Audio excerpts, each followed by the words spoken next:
Ikaw na ba ang icing sa ibabaw Ayan ng... na. Love ka agad? Hindi dapat mabilis. Like mo na like. I like na, you. I like you. Natapos na ngang mag-perform si Kim Chiu sa Auckland, New Zealand, kung saan ay napakaraming mga tao ang naghihintay na makita si Kim Chiu.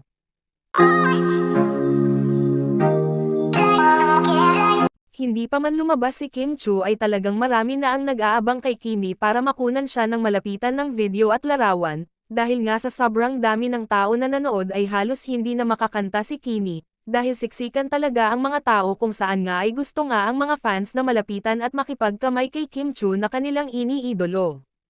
Sa isang kuha nga ng video, ay nagpakilig itong si Kimi kung saan ay binanggit niya si Paolo Avellino, na talagang nanood daw sa kanyang performance, mukhang namimiss muna yata si Poppy, Kimi.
Nanap ko si Mr. Right ng New Zealand. Ayan na.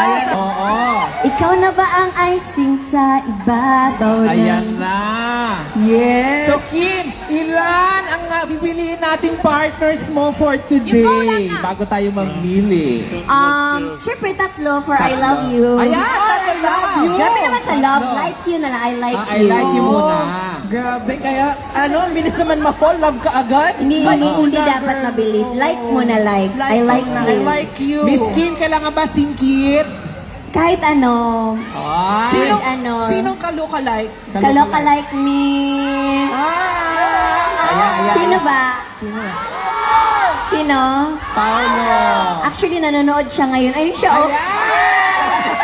Charot lang. Nakaganyan siya, oh. Pa-cute siya sa'yo. Ikaw talaga. Ba't ka nandyan? Dahil dyan, tawagin na natin.